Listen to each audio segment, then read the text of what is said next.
We'll call this meeting of the Metropolitan Council to order Wednesday, January 22nd, 2020.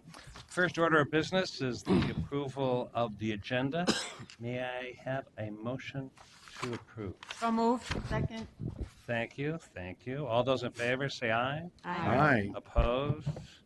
That's adopted. Now, everybody's thoroughly read their minutes, so I would love to consider approval of the minutes from the meeting on January 8th. Is there a motion and a second to approve the minutes? Second. Thank you. Any discussion? All right, all those in favor say aye. Aye. Opposed? The motion passes. So at this point, we have an opportunity for some public comments, and I understand we have two people who would like to address the council. I'll invite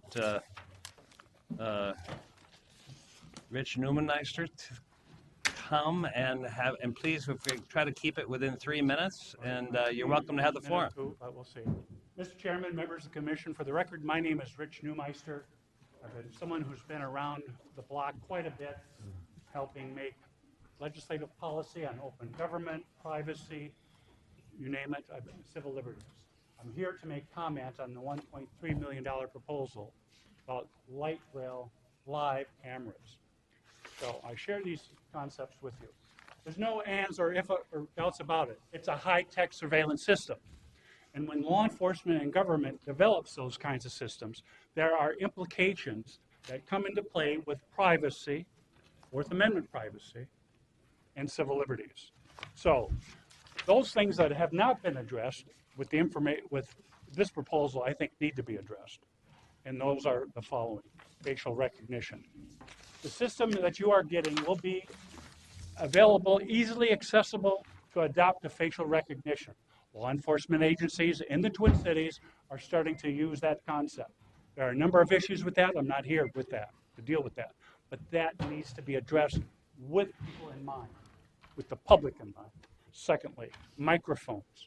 There will be more high-tech use of technology of microphones so that when live, an officer or someone is viewing you or person you're with, they'll be able to hear the conversation.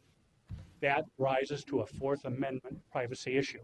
Now, the law enforcement folks who will be up here later on will say, no, there's no Fourth Amendment privacy in the public. Well, as you know, that's been up for debate with the high-tech type issues. I know in helping the legislatures develop policy. The other issue is sharing with other agencies the information that will be gathered about that. Your retention in the item you read, your retention of 7 to 10 days, not a good one.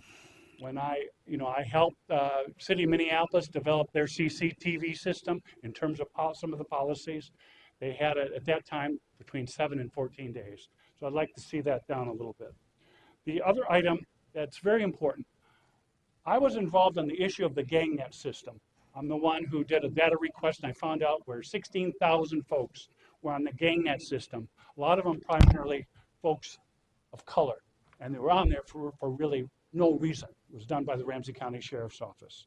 One of the things that I see that high-tech surveillance will do, that I have some concerns about, is that you're going to recognize maybe some people who the police might consider are troublemakers.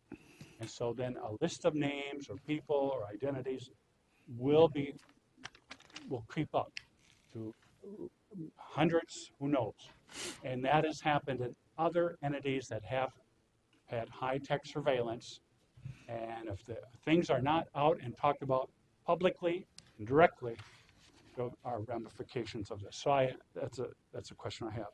So, Mr. Chairman, members of the commission, I'm available. If any of the commission members wish to talk about developing good policy that at the same time does not do bad implications of the development of this policy. I think questions you need to ask, I've shared with them a little bit more, is the monitoring rooms, what is that? Real time, what is that? Because there are implications of our rights. And I don't think that thoroughly has been discussed. And Mr. Chairman, one last thing that I was really amazed that I didn't see. I was part of the CrimNet working group for 22 years as the privacy citizen rep. This is where millions of dollars was developed to use for statewide supervision and all that.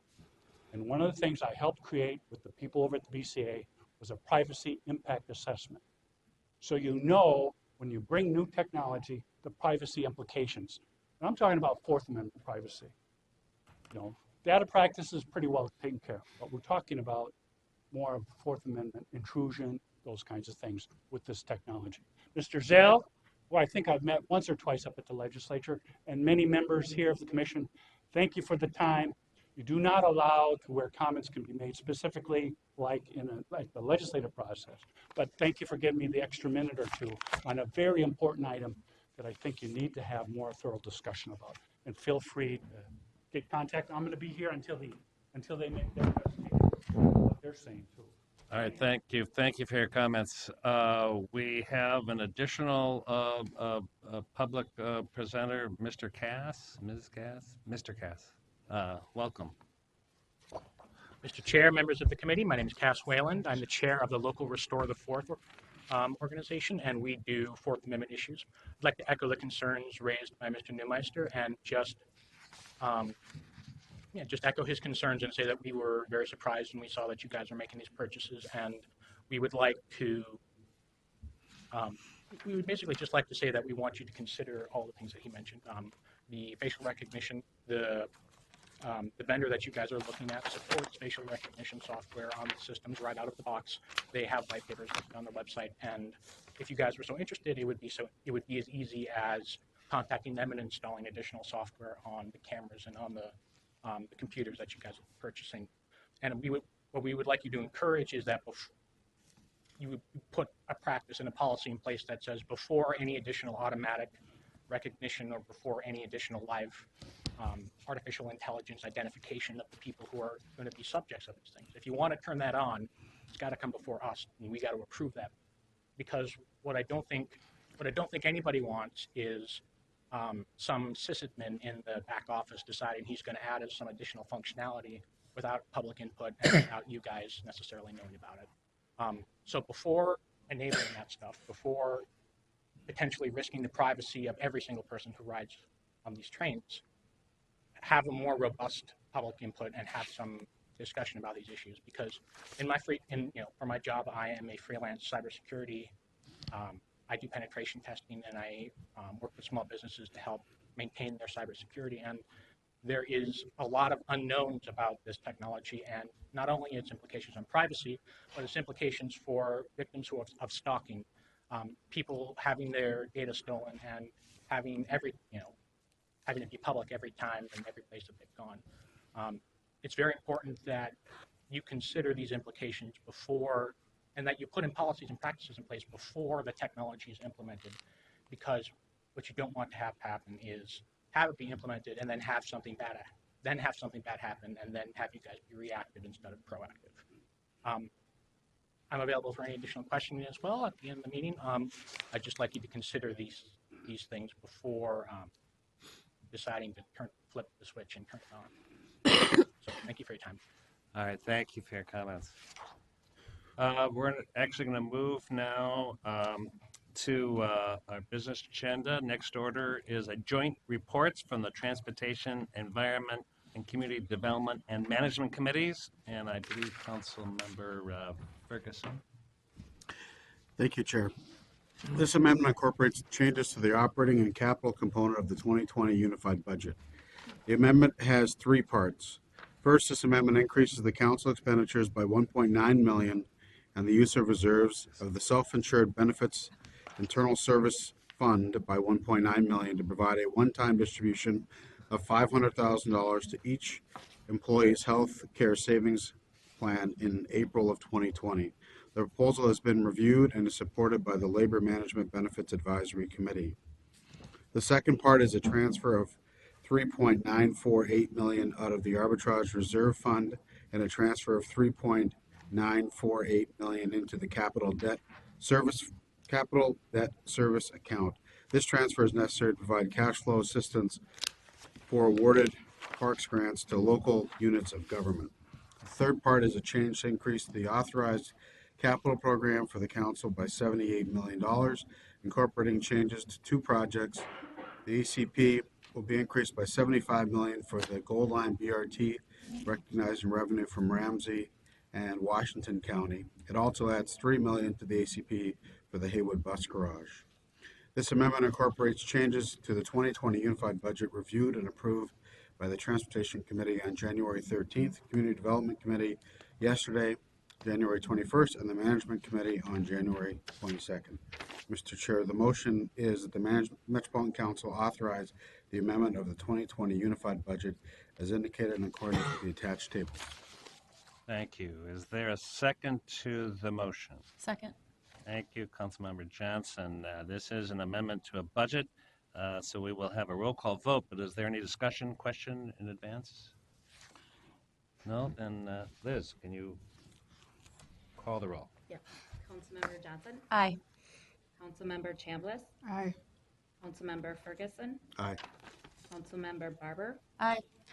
Councilmember Atlas Ingebretson, Councilmember Lilligren, Aye. Councilmember Cummings, Aye. Councilmember Musse, Councilmember Zurin, Aye. Councilmember Lindstrom, Aye. Councilmember Vento, Aye. Councilmember Gonzalez, Aye. Councilmember Lee, Aye. Councilmember Fretzen, Aye. Councilmember Sterner, Aye. Councilmember Wolf, Aye. Chair Zeli. The motion is passed. Thank you. The next agenda item is our consent agenda. Can I have a motion and a second to approve the consent agenda? And- Thank you. Second? Second. Thank you. Any discussion, questions? Hearing none. All in favor, say aye. Aye. Opposed? Thank you. That motion has, and consent agenda is passed. Now we'll have the reports of standing committees. Councilmember Lindgren. Thank you, Mr. Chair. The Community Development Committee brings 4 items forward for consideration today. The first is the City of Oak Grove 2040 Comprehensive Plan. The City of Oak Grove is in the northwest part of Anoka County. The RIVE has designated the city as rural residential, with the southeastern portion of the community as diversified rural to accommodate the post-2040 sewer serviced development. The city disputed their 2015 system statement showing these designations and requested a hearing before an administrative law judge, as is allowed under statute. In May 2016, the ALJ issued a decision in favor of the council, which the council subsequently adopted, denying the city's proposed changes to their system statement. The city was successful in pursuing special legislation to overcome that decision in 2017. A special law was passed that indicates that, quote, the area of the city subject to the ALJ's decision is designated as rural residential for the purpose of the city's 2040 plan. The special law also indicated that the council, quote, shall conform its Metropolitan Development Guide, systems plan, and the city's system statement to accommodate this directive. The city's plan was reviewed under these directives. Council staff find that the 2040 plan conforms to the regional systems plans, is consistent with council policies, and is compatible with the plans of adjacent and affected jurisdictions. Mr. Chair, I move that the Metropolitan Council adopt the attached advisory comments and review record and take the following actions. First, authorize the City of Oak Grove to place its 2040 comprehensive plan into effect. Also, revise the community designation for the southeastern portion of the city to rural residential in accordance with the special law. And third, advise the city to implement the advisory comments in the review record for wastewater, surface water management, land use, and water supply. Thank you. Is there a second? Seconded. Any discussion? All those in favor say aye. Aye. Opposed? All right, the motion is carried. Councilmember Lindgren. Thank you, Mr. Chair. The next is the Ramsey County 2040 Comprehensive Plan. It's business item 2020-11. Because the county does not have land use authority, its responsibilities for comprehensive planning are more limited, primarily focused on parks, transportation, and the Mississippi River Corridor critical area. Thrive forecasts that between 2020 and 2040, the county will grow by about 45,000 residents and nearly 37,000 jobs. Council staff finds that the 2040 plan conforms with regional systems plans, is consistent with council policies, and is compatible with the plans of adjacent and affected jurisdictions. Mr. Chair, I move that the Metropolitan Council adopt the attached advisory comments and review record and take the following actions. First, authorize the Ramsey County to place its 2040 comprehensive plan into effect, and also to advise the county to adopt the Mississippi River Corridor Critical Area Plan within 60 days after receiving DNR final approval, and submit the copy of the final adopted plan and evidence of adoption to the DNR Council National Park Service within 10 days after adoption. Also, that authorization of the city's plan does not commit the council to funding expansion or improvements to State Trunk Highway 36, the interchange at I-35E and County Road J, and Anoka County's interchange at County Road J I-35W, as these projects are not in the current revenue scenario for the TPP, the Transportation Policy Plan. And also, finally, to implement the advisory comments in the review record for forecasts and transportation. Got that. Is there a second? Second. Any questions, discussion?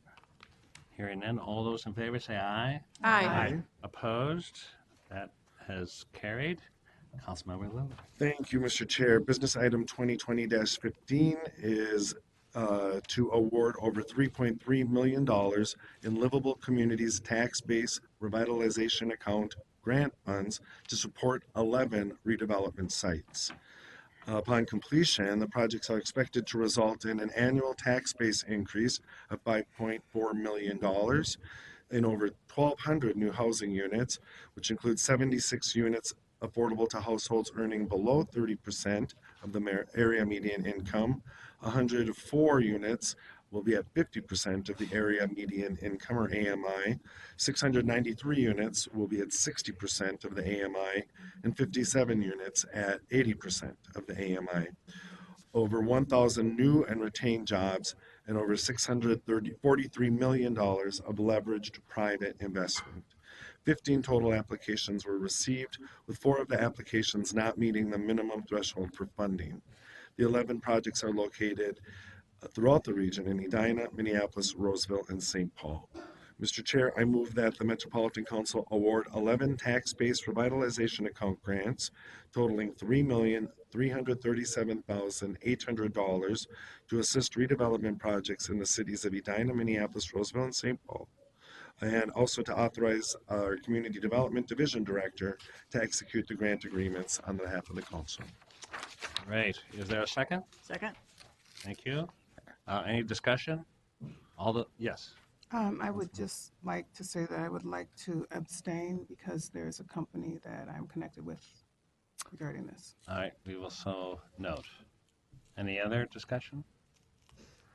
All those in favor say aye. Aye. Opposed? That is carried. Councilmember Lilligren. Thank you, Mr. Chair. And the final item coming forward from the Community Development Committee is approval of a joint powers agreement between the council and the Minneapolis Public Housing Authority. This is business item 2020-33. It's the same week item. We just acted on this in committee yesterday. It's to allow the Minnesota Public Housing Authority and the council's Metro HRA to operate Section 8 housing choice voucher program in the city of Minneapolis.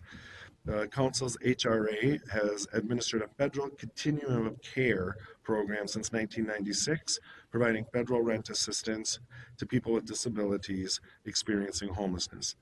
The program rules changed, making continued administration infeasible. The changes lack funding for supportive services, and the program model has become very complicated. As a result, the Metro HRA is reallocating the Continuum of Care program back to the county continuums of care. The funding will remain in the region, but will give the continuums flexibility to award the funding in a more appropriate manner. The funds will continue to serve people experiencing homelessness. The program currently provides federal rent subsidy to 283 households. All will be transferred to the Housing Choice Voucher Program. 87 of the current households live in the city of Minneapolis. The Metro HRA does not generally operate the voucher program in Minneapolis. The Metro HRA, along with HUD, the county's Minneapolis Public Housing Authority, and the continuums of care, determined it would be in the best interest of the current households for the Metro HRA to continue serving the 87 households in Minneapolis. This requires a joint powers agreement. Mr. Chair, I move that the Metropolitan Council approve the attached joint powers agreement between the Metropolitan Council and the Minneapolis Public Housing Authority for the administration of Section 8 Housing Choice Voucher Program rent assistance in the city of Minneapolis, and authorize the Community Development Director to execute the agreement on behalf of the council. Lovely. Thank you. Is there a second to the? Second. Thank you. Any Mr. discussion? Chair, if I Yes. may, I just want to take a moment to thank Terry Smith from our staff and the rest of our staff for really working through these HUD and voucher changes, and it's become very complicated, and it takes a lot of creativity and collaboration to get to this point, and I just want to commend their work.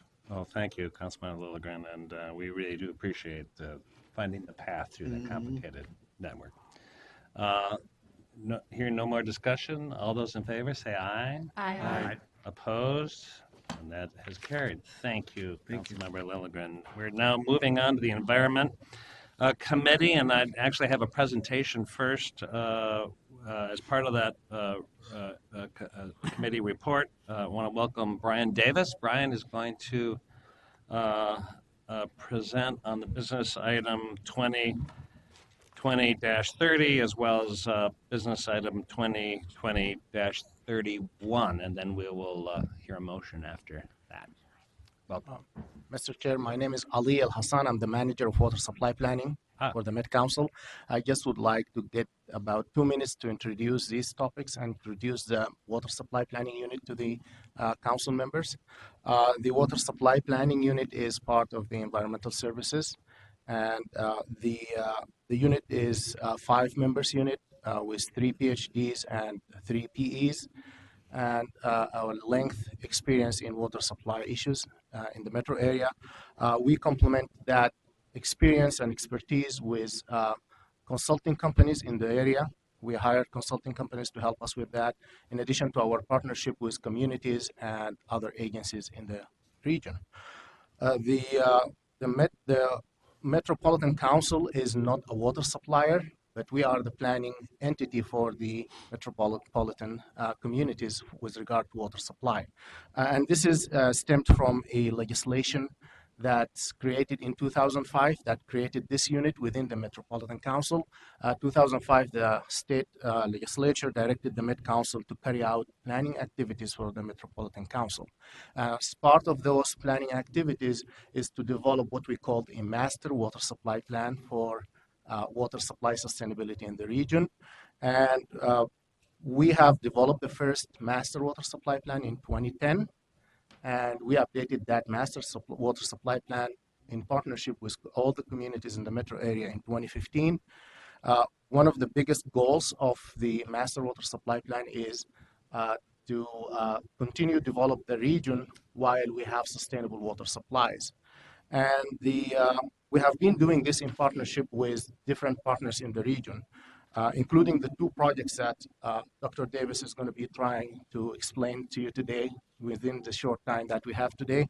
But the first program is a partnership with the University of Minnesota and all the industries in the metro area. It's kind of a private-public partnership that we have been leading for the last 8 years. The second project that you will be speaking about is also partnership with the University of Minnesota, the extension services with regard to lawn irrigation, and we have been working with all the communities in the metro area about that. The university have been helping us in providing scientific technical information that we can distribute to all of our communities and the stakeholders in the region. And those programs have been helpful for us in also shaping how we can implement some of these good ideas coming out of the thinking tank in the university, and how we can share it with the communities and help us in creating some grant programs that we came to the council for approval a couple of meetings ago. And with that, I would like to introduce Brian. Brian Davis is a senior engineer. He has a PhD in engineering, environmental engineering, and he will be speaking about those two projects. Thank you for that introduction. Appreciate it. Welcome, Brian. Thank you, and good afternoon, everyone. I'm going to be talking about, as Ali said, two projects today that I think you'll find quite interesting, and they'll, I think, give you a little taste of the kind of work that we do in water supply planning and that we've been doing for a number of years now. I'm first going to talk a little bit about industrial and commercial water use in the metro area. That constitutes about 125 million gallons per day of the water demand in our area, which is about 30% of the daily water demand that we have here. Of course, if you're a business, you're interested in saving money where you can, and water is a cost for businesses, whether it's paying for it, for getting it provided to you, or paying to have it treated in the sewer system, or in a lot of cases, it's heating the water because you have a process that you are doing in your industry or your commercial setting with the water, and it needs heat. And of course, heating water takes a lot of energy. So businesses are interested in becoming more efficient and saving money. Also, environmental stewardship is something that is important to many businesses. It's something that you see in corporate environmental policies and statements and things like that. So there's definitely an interest, but of course, one of the issues is that businesses are busy places, and they don't always have enough people or the right people with enough time to focus on these issues. Some of them do, some of them don't. Turns out that there is a really excellent organization in the state that's been here for a while called MNTAP, Minnesota Technical Assistance Program, out of the university. It's been there since 1984, and it is traditionally focused on energy efficiency and waste reduction in industries. We approached MNTAP back in 2012 to see if they were interested in working with our water supply planning unit to have more of a focus on water efficiency with industries and businesses. And they were very eager to participate with us, and we have since that date had a really extensive and a wonderful partnership working with them to affect water efficiency in businesses. There are a lot of good aspects to this program, and one of the best, I think, is that the program provides funding and opportunities to college summer interns to spend a summer working at a business in the metro area focusing on water efficiency. So these are college students, usually from Minnesota, not completely, but for the most part from Minnesota, many University of Minnesota students, but students from other universities too, engineers and scientists. And since inception and through 2019, we have funded 29 of those internships with the funding that we have. That has resulted in a cumulative savings of 230 million gallons of water per year at these industries, which is equivalent to over $1.6 million in savings every year for them, which is wonderful. But one of the things that I like especially about it is that it gives young people an opportunity to go out and apply some of the skills that they have learned as engineers and scientists in school and learn new skills on the job in a setting where they have the opportunity to do all kinds of things that you can't do inside the classroom. So here are just a couple of the statements that we've received from the students at the end of their internships. This internship gave me the opportunity to learn practical skills and gain industry experience outside the classroom. And another student said, the MNTAP internship was a great opportunity to learn and practice skills not taught in my engineering curriculum, such as communication, project management, and economic reasoning. I'm super thankful for this experience. So what we are planning to do over the next 3 years is to continue the work that we have established with MNTAP and fund 15 more interns. That'll be 5 per year, starting in 2020 and running through 2022. This involves recruiting the companies to participate. We have to find them in the metro area and get the word out about the program, see if they're interested and tell them how to do it. We have to have the projects developed and scoped. The companies are selected, and then of course agreements have to be finalized, and then they have to hire and train and supervise the student interns. And it's a very popular program. The acceptance rate is about 10% for the students who are applying. So there's a lot of interest by students, and not quite enough companies to accommodate all of them. Hopefully there'll be more in the future. And then at the end of the summer, the students coordinate a public presentation at the university, and then they have their project published in a very good magazine that the university puts out called Solutions. That's the picture there is the staff at MinTap over at the McNamara Alumni Hall in Minneapolis. So they're a wonderful group to work with. I've been working with them for a number of years now. They're very skilled. They have a lot of insight into many different industries in the metro area and how they work, things that we wouldn't necessarily know in our small water supply planning unit, but they do. So it's been a really wonderful partnership that we have established. So that leads to the proposed action that the Metropolitan Council authorize its regional administrator to execute the contract amendment with MinTap at the University of Minnesota in the total amount of $315,000, making the contract total $747,500. Thank you.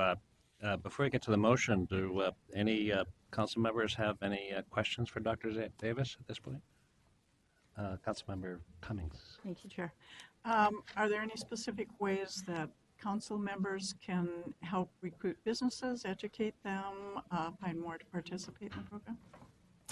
Yes, Mr. Chair and council members, there is definitely a way that you can help. In fact, just today I received an email from MinTap, which is a kind of an email blast that goes to lots of recipients, which is focusing on exactly what you just said, looking for companies to apply to MinTap to have an intern for summer 2020. So I would be happy to forward that to the council, and you can forward it to any businesses, industries that you know of that might be interested. That would be wonderful. You know, it's always wonderful to have help getting the word out. That's a difficult thing in this day and age. There's lots of communication, but sometimes too much.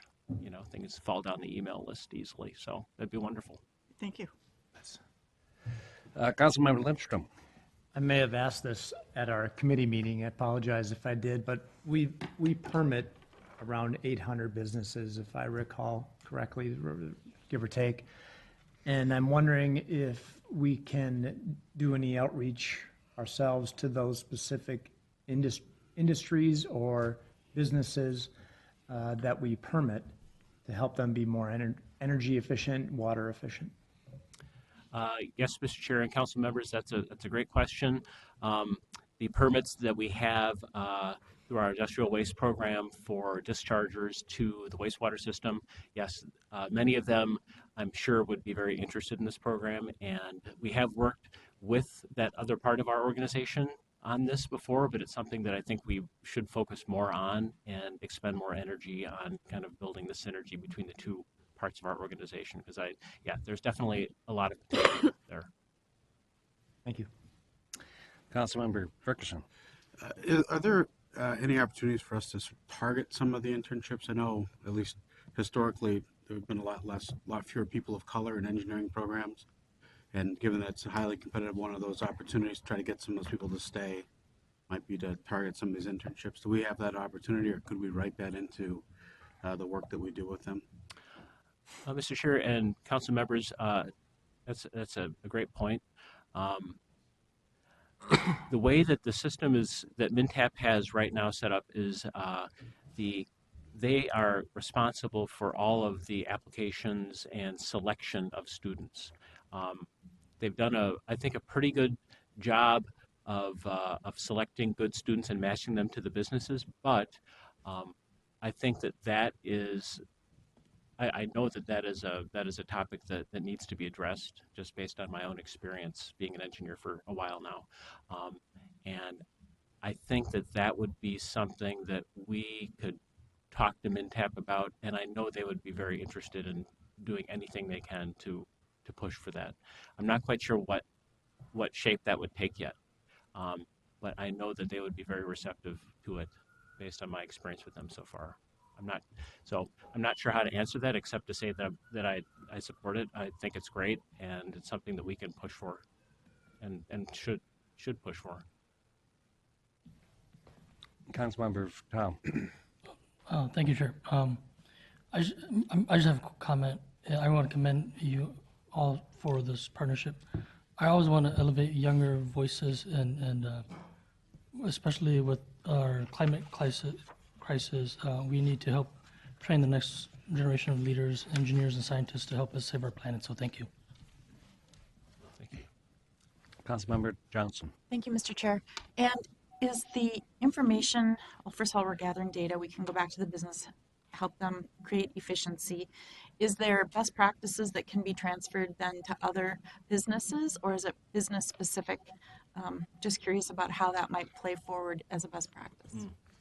Mr. Chair and council members, that's another really good question, because we've been talking about that just recently with MnTap.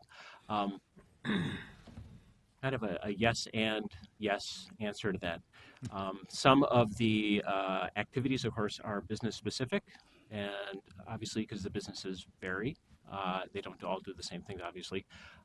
But to get to the point of the transferability and the best practices, we just this year are working with MnTap as part of the extension of the contract to start developing some kind of tool, which we don't know what the shape of the tool is going to be. It's going to be something online, electronic, maybe even a little better than that, which is going to look back at all the work that we've done with MnTap since 2012, harvest the data, try to collate it and organize it in a way that we can not only share it with industries, but actually make a tool that different industries and businesses can use to find on their own what best practices could apply to them, so that in addition to having interns going out for summer and spending a summer there, for those businesses that don't want to do that, they can still get a benefit from all the work that's been done.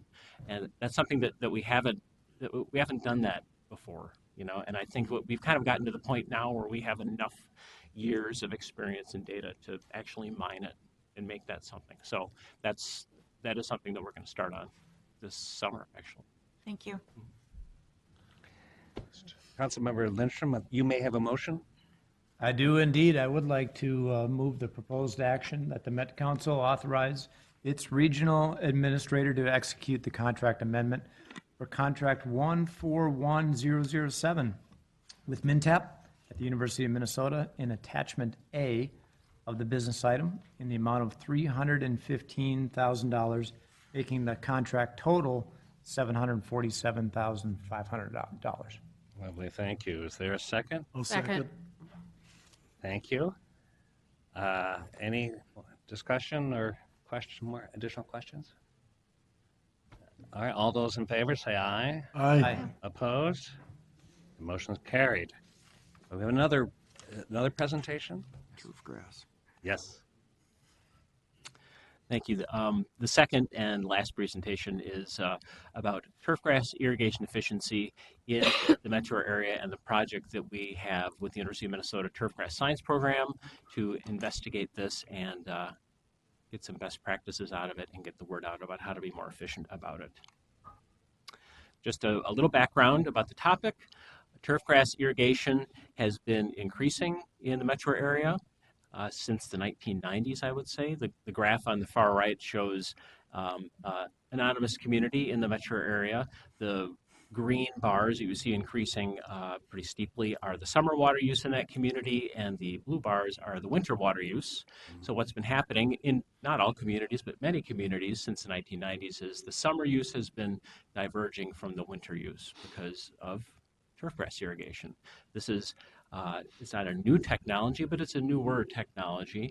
It really started to become prevalent in the mid to late 1990s and kind of took off in the next century, whereby now when you drive around in the summer, you'll probably see irrigation going on somewhere or in many places, depending on where you live. And oftentimes there can be problems with the irrigation system. There's a picture of a broken sprinkler head on the left. We've probably all seen things like that, or the sprinkler going off in the rain, or irrigating, you know, a bunch of pavement or something like that, or a combination of all those things. So that is an issue in a number of locations. And it's especially important because outdoor irrigation comprises about 30% on average of residential water use in the metro area. So it's something that's been increasing over time. And as I like to say, it's probably, if you have an irrigation system, it's probably the leakiest appliance in your house. And you might think, well, it's not really in your house, but it's at your house, and it is an appliance. I mean, no one would stand to have their dishwasher leaking all year long at the amount that some of these irrigation systems do. So there's a lot of opportunity to be better at this, we have found. We started working with the University of Minnesota Turfgrass Science Program back in the summer of 2015, and the first part of our work with them has focused more on data gathering and investigation, trying to turn this hint of, I think there's an issue with this, to actually having data that says, well, yes, there is really an issue, and it's this much of an issue. So we've been doing a number of things with the very talented and skilled staff there. Irrigation audits. We audited 60 different irrigation systems in the metro area back in 2015. The middle photo shows the rainout shelter, as they call it, at the St. Paul campus. This is a plot of land that has a translucent cover on rails over it. When it starts to rain, there's a rain sensor that senses the rain and moves automatically that cover over the plot of that area that you're trying to keep dry. So by using that facility, we have been able to take grass seed mixtures from big box stores of different types and cutting them at different heights and seeing just how drought tolerant they really are. We can subject them to a 60-day drought with that facility while keeping all the light on them. And then after 60 days is over, roll them back in and see how they recover. So we're trying to see what grass types are better than others for withstanding a drought, which ones respond better. And then we've been applying that also on the campus. The far right side of the picture, it's an aerial view with a drone showing part of the campus where we have put in 7 different irrigation plots where we're looking at different controller and soil moisture technologies. We have water meters on all of them, and we're trying to find out which ones are the most efficient. In this case, we're trying to keep the grass quality exactly the same, but see how much water is needed to keep it exactly the same. It's quite different. These are some of the results that we have gleaned from 2 years there. What this shows is the percent reduction for 5 different technologies or approaches versus what we call the control plot. And the control plot is what about 40+% of people in the metro area do if they have an irrigation system, which is they set it on an every other day cycle and let it go all year that way until the fall when they shut it off. So about 40% of the people are really over irrigating and may not even be aware of it because the irrigation system runs at 5 a.m. They're not up looking at it. No one's out looking for leaks at that time of day, or very few people are. So what the results show here is that with these smart controllers and soil moisture sensors, we are able to reduce the amount of irrigation anywhere from 30 to 82% on these areas while keeping the grass quality exactly the same. And the smart controllers are something that it's a relatively new technology. These controllers use Wi-Fi to connect to the National Weather Service and other weather stations around you, and they look at the current conditions and the forecast, and they look at what I call the hindcast, what has already happened. And by taking that information, the controller automatically changes your irrigation schedule and will, if it has rained in the past couple of days, it will turn off, it will not let it irrigate. Or if it's going to rain tomorrow, it will not irrigate. So it's actually doing for you something that if you were a manually irrigator out there paying attention to it, you would do yourself. But most people are too busy to do that, really. So now we're focusing on getting the word out. With the extension service in the university, we have created signage that communities can customize and use to get the word out about these technologies. We are hosting events at the St. Paul campus where we have these controllers set up to bring people in to learn about them, show them how they work. That's the photo on the right with Dr. Dan Sanders showing how some of the controllers work. And if you've been at the State Fair in the horticulture building, if you've been to that area where the giant pumpkin is there, we have a station right across from there that we staff during the entire period of the fair, where we have controllers, soil moisture sensors, different grass types that are low input grasses, information that if you're interested, you can stop by and learn about it. And we've reached thousands of people that way. We've had really great interactions with people at the State Fair. It's a wonderful opportunity. And one of the new things we have coming, this is at the Minnesota Landscape Arboretum. We are just growing in, the photo you see here is from last fall, growing in a new demonstration and learning site where we have multiple controllers set up in the area at the Arboretum, and part of our plan is to hold educational sessions there in the next coming summers where we can show people how to do irrigation audits, show them how the different controllers work, what works best, what doesn't, different grass seed mixtures, how well they perform, all with the idea of teaching them on how to be more efficient, save water. We have a mobile education trailer, see on the left, that we're going to customize so we can take to farmers markets and environmental fairs with the controllers and the different grass seed mixtures and species set up, so we can take it kind of like a road show to people and show them, you know, in a setting where they're interested in learning about it, like a farmer's market where people are walking around, paying attention to stuff like that. So that is part of our project. We're going to be expanding our educational offerings and getting the word out over the next couple of years with this group. So that leads to the proposed action that the Metropolitan Council authorize the regional administrator to execute the contract amendment for Contract 15 I-103 with the University of Minnesota in the amount of $268,393, making the contract total $591,205. And I'd be happy to take any questions about this. I have to say, this is proof that at Met Council meeting you learn something every day, so thank you. Are these controllers readily available? I mean, yes, Mr. Chair, they're readily available. Every year there are new brands on the market. Many of them are WaterSense certified through the EPA WaterSense program, which is very important because that means that there's a standard that the controller has to meet in order to, perform. So yes, there are probably hundreds at this point. It's really evolving rapidly. yeah. Other questions? Councilmember Johnson? Okay, I will be brief. I'm very passionate about this, so thank you for all your work. Coming from local government, a couple of things would drive me nuts is just seeing water pouring out as you're driving by in the middle of a rainstorm. And of course, with increasing rain amounts and flooding and all of that, and we're drawing down the aquifers or wherever you're getting your water from, it would just be mind-boggling. So 2 questions. Are we seeing local communities also then adjusting any water restrictions that they have on timing?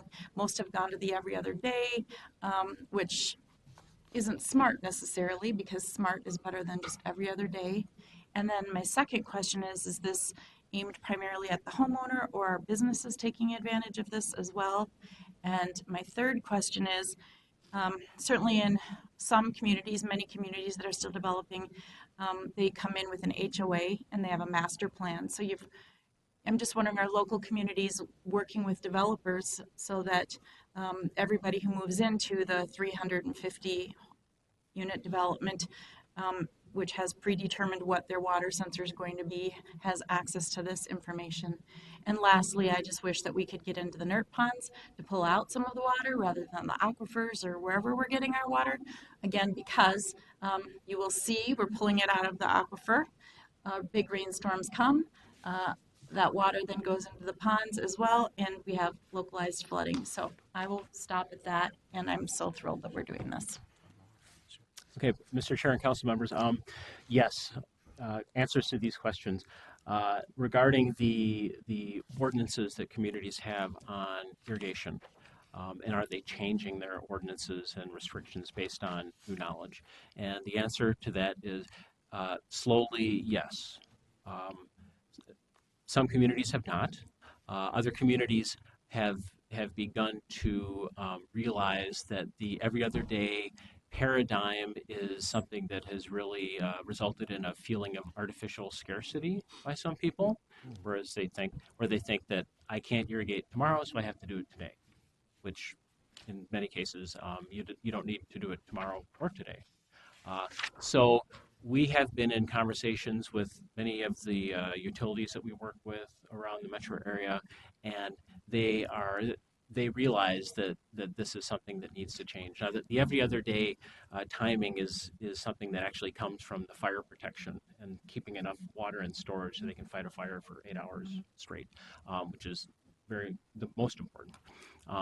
But that being said, some of the communities are now starting to move into, this is actually answering your third question with HOAs and communities requiring new developments to have smart controllers and other WaterSense certified technologies installed from the beginning. And by doing that, you're able to use the technology to, you could leave the every other day ordinance in place, but by having the smart technology on top of it, you can mitigate the problem that every other day ordinance has created from the scarcity effect. So a few communities have been doing that, not anywhere near as many as we want. That's part of what we want to do in the next couple of years of work. It's a slow process, and the communities, I think, are leery of changing because they've done it this way for so long. But we're going to work really hard to try to get the word out. Mr. Chair, if I may add, many of the communities actually started creating a rebate program for encouraging homeowners to buy the smart controllers. Regularly, the smart controller, you can buy it for $200 to $300. Many of the communities are giving a rebate between $50 to $100. And actually, some of the communities, I know that they sell it for their residents for $20. So they're supporting $180 from the actual value, the market value of the smart controllers. And I can see that there is a big trend in the communities in the metro area on having those rebates program created. And we are happy to say that all of those rebate programs are created by grants from the Met Council. Thank you. Other questions? Well, Council Member Lindstrom, you have a motion? I do indeed, Mr. Chair. Thank you very much. I'd like to move that the Met Council authorize the regional administrator to execute the contract amendment for contract 15103 with the U of M in attachment A in the amount of $268,393, making the contract total $591,205. Thank you. Is there a second? Yes. Thank you. Any discussion? Question? All those in favor say aye. Aye. Opposed? The motion carried. Thank you so much for your presentation. Really informative, and you can tell from the spirit here, we're very supportive and interested in your Wonderful. work. Thank you. So we're going to move on to the Management Committee. Council Member Ferguson. Thank you, Mr. Chair. We have one business item. It is item number 2020-13, same week, an internal loan for cash flow of Parks Capital Funds. The council typically issues tax-exempt bonds annually to fund the division's capital project cash flow needs for 12 to 18 months. The parks issue bonds to cash flow the regional match. Based on the regional parks implementing agency spending pattern, bond proceeds were expected to be exhausted in the summer of 2020. The regional parks implementing agency spending patterns in the third and fourth quarters of 2019 increased at a rate which outpaced historical averages and have exhausted the current bond proceeds. Council's investment policy number 3, finance and asset management, short-term loans may be made across units. Any loan for more than 3 months or $10 million must be approved by council. The Parks Capital Fund will pay interest charges to the pool. The 2020 bonding process begins in February, and we expect closing on the bond issues the end of May. The loan will be paid back with the new bond proceeds no later than July 31st, 2020. Mr. Chair, the motion is that the Metropolitan Council authorize internal loans to cover cash flow needs of Parks Capital Funds. Thank you. Is there a second? Thank you. Any questions, discussion? No? All those in favor say aye. Aye. Opposed? Thank you. That motion carried. Now we're moving on to transportation. Councilmember Barbie. Thank you, Mr. Chair. I have 6 items for you tonight. The first item is business item number 2020-9 is regarding the approval of a contract for software that improves rider alert distribution and reconciles rider alert and next trip data for more accurate and complete real-time customer information. Metro Transit launched a Riders Alert initiative in 2014 to communicate information about planned detours and disruptions based on customer feedback. In 2017, the program was expanded. Though the program has expanded, the current software system staff use to communicate alert information are not streamlined, do not reflect alert information in NextTrip, Metro Transit's Trip Planner, or Google or other third-party apps, and are only sent to customers who sign up at the route level. Implementing new Alerts Manager and real-time concentrator software will provide more consistent, timely, relevant, and accurate detour and disruption alert information that is reflected in the information and planning tools customers use to make transit use decisions, improving the customer experience. Therefore, Mr. Chair, I move that the Metropolitan Council authorizes the regional administrator to negotiate and execute a sole source contract 19P218 with IBI Group to provide software implementation, support, and maintenance services for an alerts manager and real-time concentrator system for 3-year period in an amount not to exceed $800,000. Is there a second? Second. Thank you. Any questions, discussion? All those in favor say aye. Aye. Opposed? I think that motion carried. Mr. Chair, council members, business item number 2020-12 is to purchase software that improves the accuracy of NextTrip real-time departure prediction information. There were 80 million unique trackable NextTrip requests in 2018.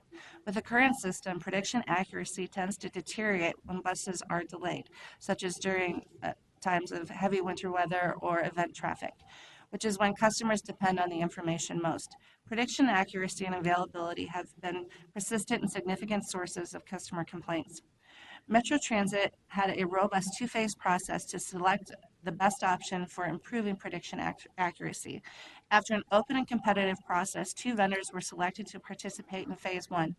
During Phase 1, both vendors set up software to generate predictions for all bus routes and stops. Both vendors demonstrated that they met all technical requirements. The vendors' predictions were evaluated alongside the current system. Cambridge Systems generated the best predictions and offered the biggest improvement over the current NextTrip predictions. Implementing a prediction engine that will improve accuracy and availability significantly will also serve to improve customer experience. Therefore, Mr. Chair, I move that the Metropolitan Council authorizes the regional administrator to negotiate contract 18P322 with Cambridge Systematics Incorporated to provide real-time departure prediction software implementation, support, hosting, and maintenance services in an amount not to exceed $972,000. Thank you. Is there a second? Second. Thank you. Any discussion? All those in favor say aye. Aye. Opposed? That motion carried. Councilmember Barber. Mr. Chair, council members, business item number 2020-14 is regarding the approval of the recommended Metro E-Line alignment. The recommended alignment is the result of the E-Line corridor study conducted over the past year. The primary question during the analysis of the advanced alternatives was whether the E-Line should run via France Avenue or Xerxes Avenue to serve Southdale Transit Center. France Avenue was selected as the recommended alternative because it would provide improved access to the major commercial nodes at 44th and 50th and France, as well as Fairview Southdale Hospital. Throughout the study process, France Avenue has had the most public support. In the November public comment period, 92% of comments were either supportive or neutral to the recommended alignment. Therefore, Mr. Chair, I move that the Metropolitan Council approve staff's recommended alignment for the Metro E-Line. Is there a second? Second. Thank you. Any discussion, question? No? All those in favor say aye. Aye. Opposed? That motion carried. Councilmember Barber. Getting there.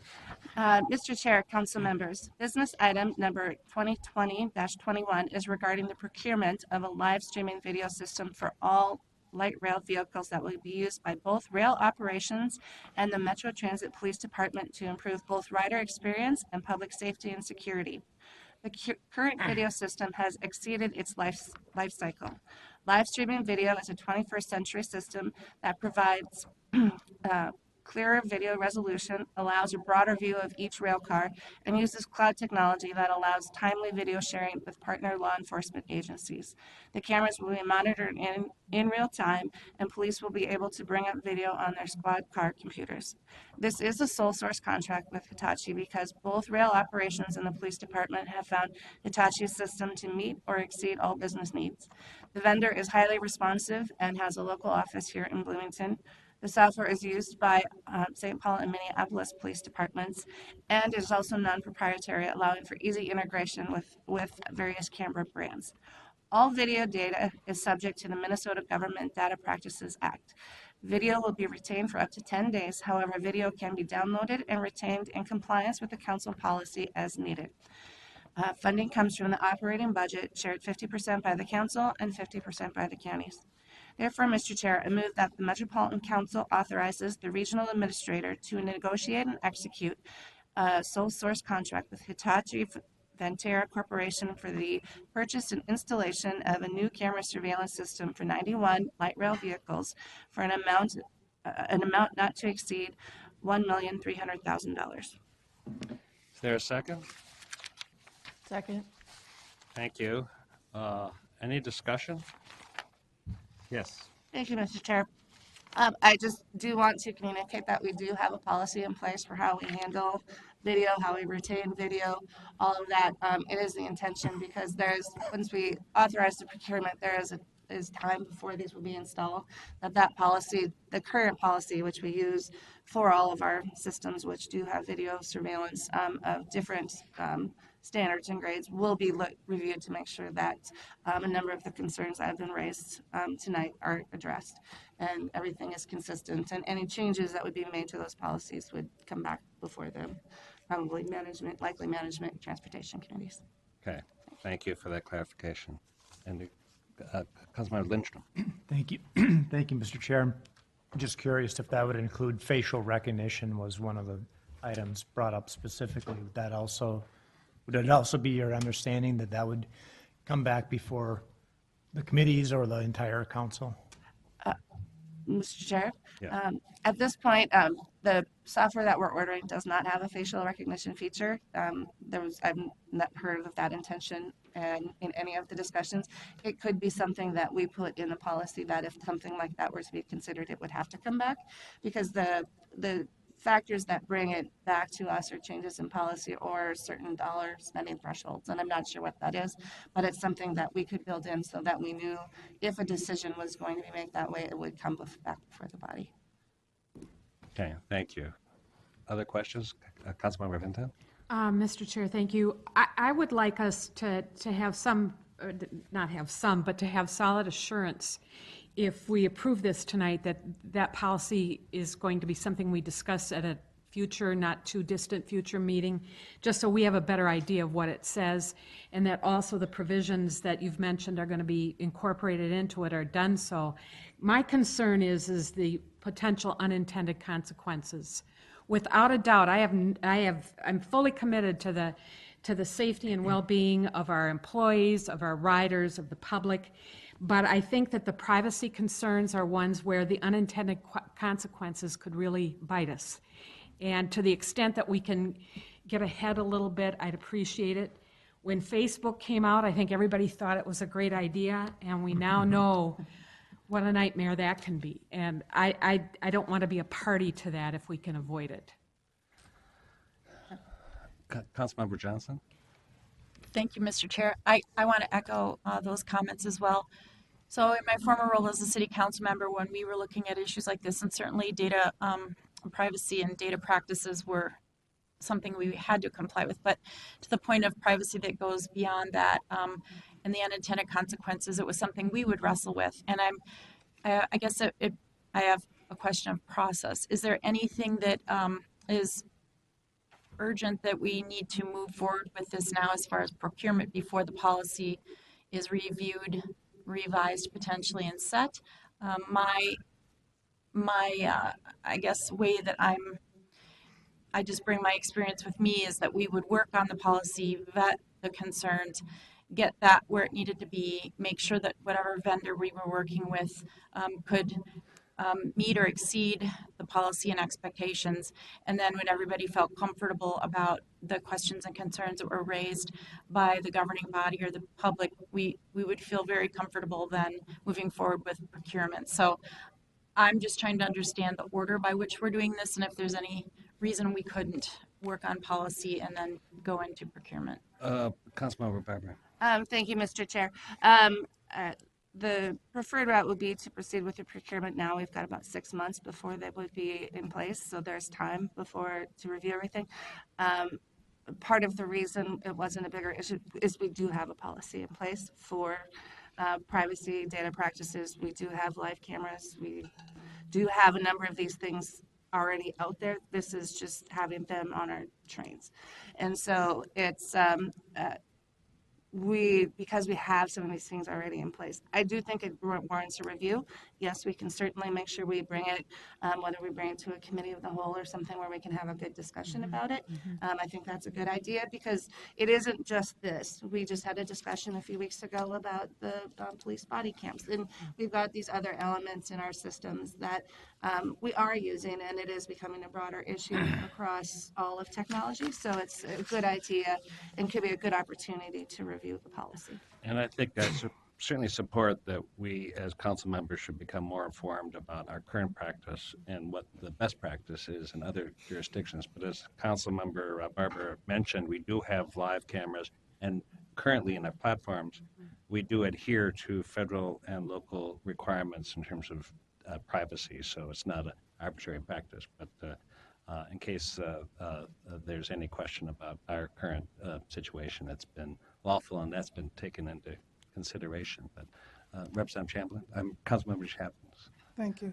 At the Transportation Committee, there was no mention of facial recognition as a part of this technology, and so I would trust that it is not included.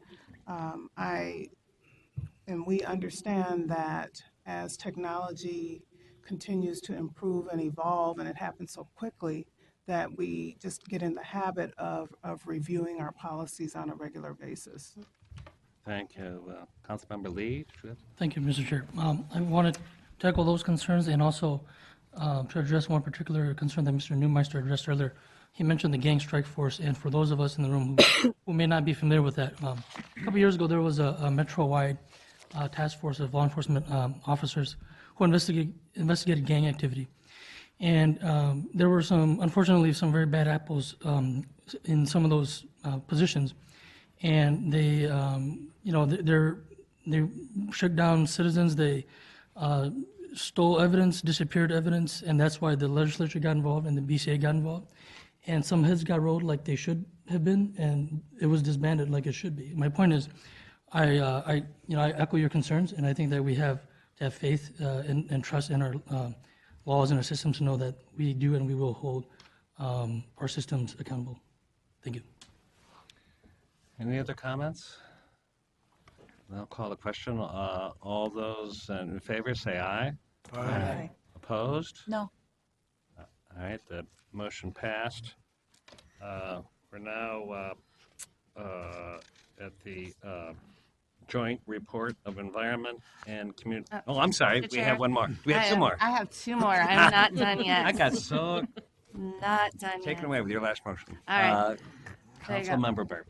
Thank you, Mr. Chair, council members. Business item number 2020-22 authorizes the award and execution of a contract with Haywood Bus Garage Constructors, a joint venture for the construction of the Minneapolis Bus Garage. The Minneapolis Bus Garage will provide additional bus storage to support service expansion to connect more people to work, school, healthcare, recreation, and other destinations. The project will address current garage capacity limitations and situate the agency to proactively plan to accommodate the anticipated fleet expansion for the next 15 years. OEO set a DBE goal of 15%. OEO determined that the Haywood Bus Garage Constructors passed the DBE evaluation by meeting the numeric goal. The location of the project is northwest of the existing Haywood Bus Garage, just west of downtown Minneapolis. Mr. Chair, I move that the Metropolitan Council authorizes award and execution of contract 19P000A with Haywood Bus Garage Constructors, a joint venture, in the amount of $113,115,915 for the construction of the Minneapolis Bus Garage. It's Haywood Expansion Electric Bus Infrastructure Project number 62312. Is there a second? Second. Thank you. Any discussion? All those in favor say aye. Aye. Opposed? The motion carried. Councilmember Barber, It's the last one. last one. The last one. Mr. Chair, council members, business item number 2020-23 authorizes the award and execution of a contract with Braun Intertech Corporation for independent testing agency services for construction of the Minneapolis Bus Garage. This contract supports construction of the new Minneapolis Bus Garage by providing third-party independent testing agency services to ensure the garage is properly constructed. Examples of testing and inspection services include concrete testing, asphalt, masonry, structural steel inspections, welding inspections, soil and environmental testing, vibration monitoring, pile driving, etc., to ensure materials and installation meet specified quality requirements. OEO assigned a 10% DBE goal to this project and determined that Braun Intertech passed the DBE evaluation by meeting the numeric goal. Therefore, Mr. Chair, I move that the Metropolitan Council authorizes award and execution of contract 18P430 with Braun Intertech Corporation in the amount of $918,898.64 for independent testing agency services for construction of the Minneapolis Bus Garage. Thank you. Is there a second? Second. Thank you. Any discussion? All right. Well, debtors. Councilmember Chambliss. Thank you. I just wanted to add that there are 400 plus living wage jobs when this facility is at full capacity and 300 plus construction jobs, which is absolutely fabulous. Wonderful. Thank you. Any other comments, questions? No? All those in favor say aye. Aye. Opposed? The motion carried. Thank you, Councilmember Barber. Now, the joint report of Environment and Community Development Committees. Councilmember Milligan. Thank you, Mr. Chair. The following 5 business items are comprehensive plans for communities that are connected to the regional wastewater system. So they were all heard in community development and environment committees. For all of these communities, Council found that these 2040 plans conform to regional systems plans, are consistent with Council policies, and are compatible with the plans of adjacent and affected jurisdictions. Business item 2019-331 is a 2040 comprehensive plan for Carver County and approve the Lake Township Comprehensive Sewer Plan. Mr. Chair, I move that the Metropolitan Council adopt the attached advisory comments and review record and take the following actions. Recommendations from the Community Development Committee: authorize the Carver County to place its 2040 comprehensive plan into effect. Also revise the Lake Township's forecast upward as shown in Table 2 of the attached review record. And also revise the Lake Township's sewer serviced employment forecast upward as shown in Table 3 of the attached review record. The recommendation from the Environment Committee is to approve Lake Township's comprehensive sewer plan. Thank you. Is there a second? Second. Thank you. Any discussion? All those in favor say aye. Aye. Opposed? Motion carried. Councilmember Lilligren. Thank you, Mr. Chair. The next item is business item 2020-2 to authorize the 2040 comprehensive plan for the city of Waconia. Mr. Chair, I move that the Metropolitan Council adopt the attached advisory comments and review record and take the following actions. Recommendations from the Community Development Committee: authorize the city of Waconia to put into effect the portion of its 2040 comprehensive plan pertaining to areas within the city's boundaries as of November 19th, 2019, and those portions of Laketown Township for which the city has an existing orderly annexation agreement, or an OAA. Also advise the city of Waconia that the council has reviewed the remainder of the plan and has found no regional system conformance or policy consistency issues at this time. Because the city does not have the legal authority to plan and zone for areas within Waconia Township in the absence of an OAA, the city may not put those portions of the plan into effect at this time. At such time as the city of Waconia acquires jurisdiction over the lands planned for future urbanization in Waconia Township, either through an orderly annexation agreement or an annexation by ordinance, the city will need to submit appropriate plan amendments to the council for further review and action. Also advise the city to implement the advisory comments in the review record for surface water management, land use, and water supply. The recommendation from the Environment Committee: approve the City of Waconia's comprehensive sewer plan. Thank you. Is there a second? Second?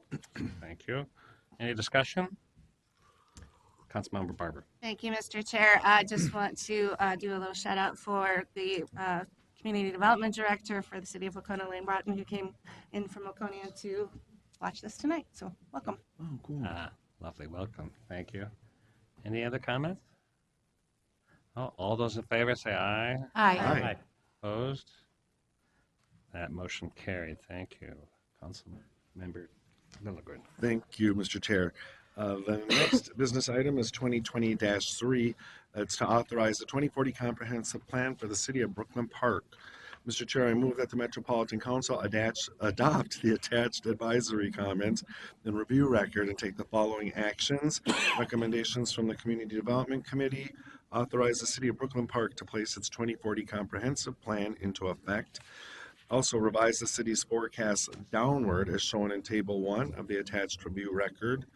Also revise the city's affordable housing need allocation to 795, and advise the city to adopt the Mississippi River Critical Corridor Area, or MRCCA plan within 60 days after receiving final DNR approval, and submit a copy of the final adopted plan and evidence of adoption to the DNR, the council, and National Park Service within 10 days after adoption, and advise the city to implement the advisory comments in the review record for forecast, housing, and water supply.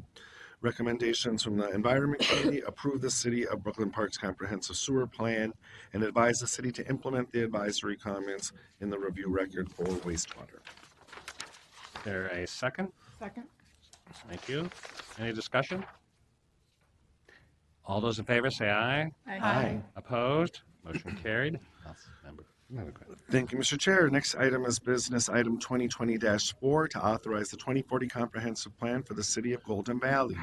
Mr. Chair, I move that Metropolitan Council adopt the attached advisory comments and review record and take the following actions.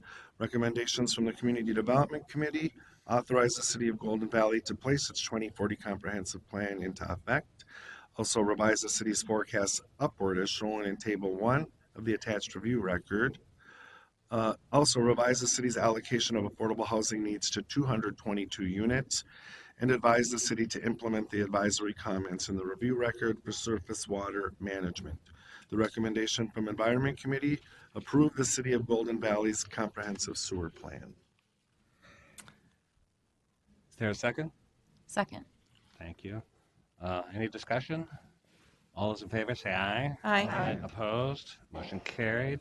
Councilmember Lilloye. Thank you, Mr. Chair. And finally, the next business item is 2020-4 to authorize the 2040 comprehensive plan for the city of Golden Valley. Mr. Chair, I move that the Metropolitan Council, I just did that one. Sorry. It was so good I wanted to do it twice. I apologize, Mr. Chair.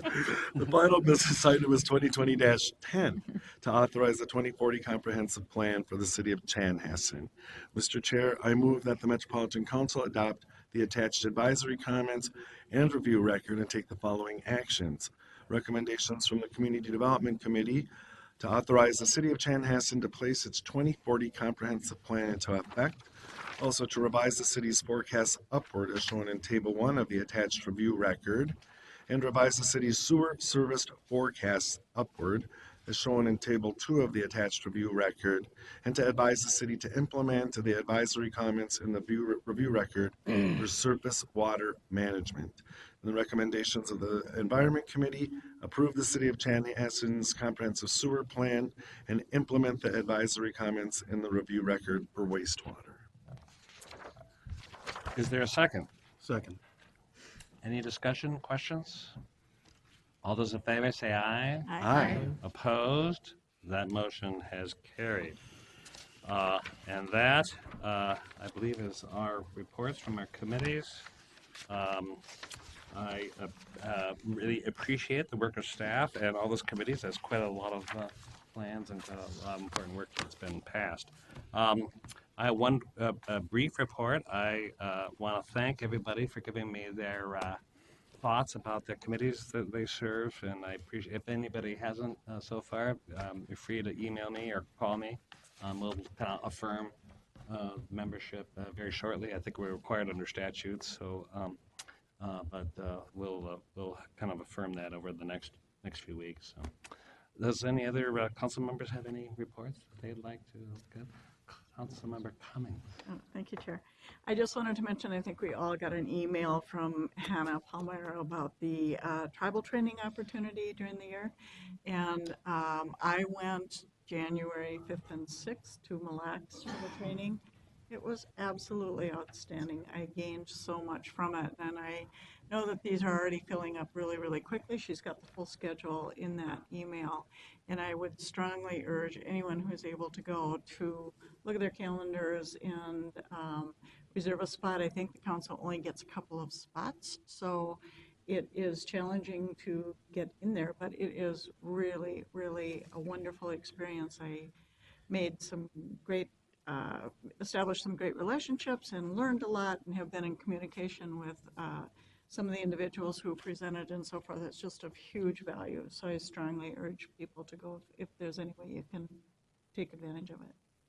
And I mentioned this to Councilmember Cummings that was developed and has been maintained by the Department of Transportation. So I went to the very first one, and I would echo her thoughts that this is a life-changing kind of experience. So, and if you have a trouble getting in, call me, because I know where they live. So. Other report? Councilmember Barber. Thank you, Mr. Chair. Just wanted to report out on a very cool event that Councilmember Wolf and I got to do a couple of weeks ago. So one of my favorite things, at least one of my favorite things, is to go out to some of the bus garages. And we spend a lot of time around South Garage. We show up for Transit Driver Appreciation Day. We're out there for different events.